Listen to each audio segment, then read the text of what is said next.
Hey YouTube, it's Taki with TaqiTech. Okay, so basically, where we're at here with the project is we're gonna need to start adding female names, and then we're gonna want to do the combo. If you take a look back here, this is where we're going here.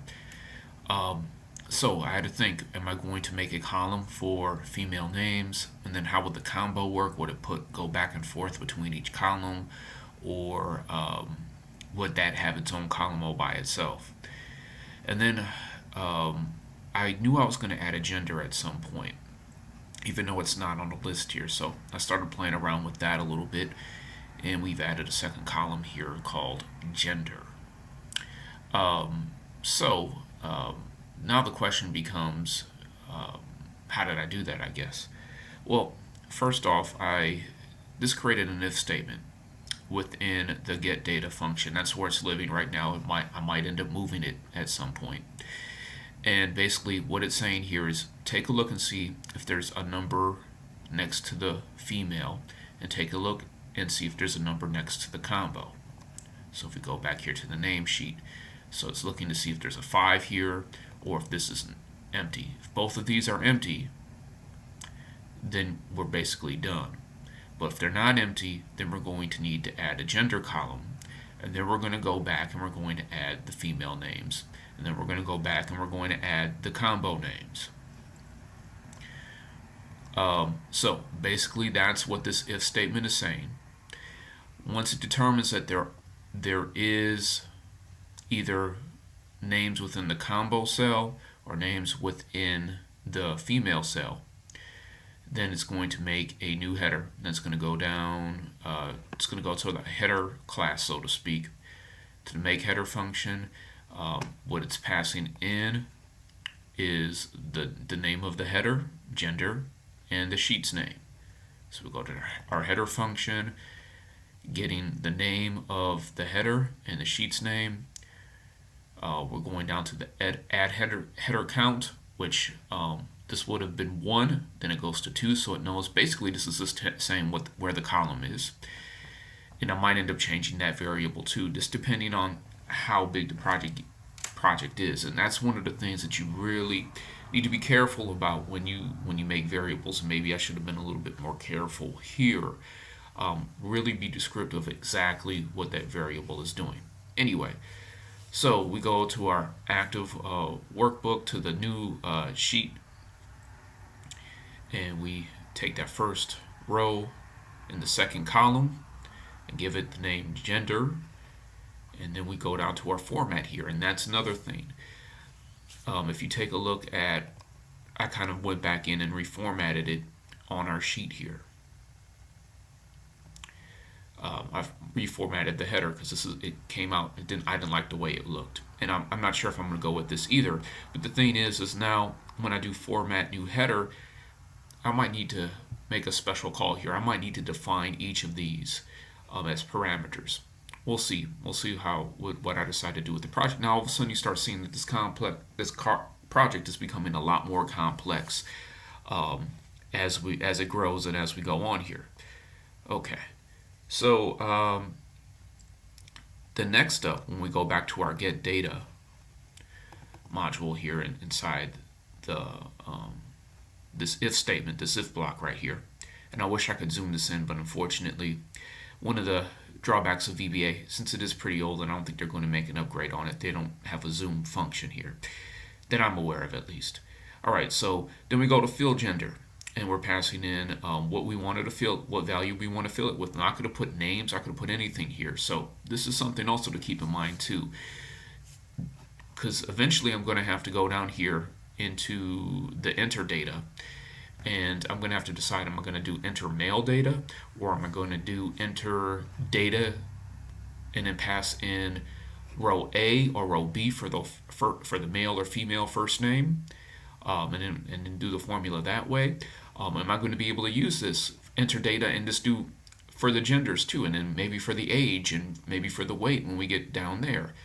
At this point, I mean, proof of concept trumps me going in here and start playing with something that already works for something that might work. Let's get it to work. And basically I just used the same logic. that I did in the enter data for the field gender. Passed in the gender, so I could use this for both male and female.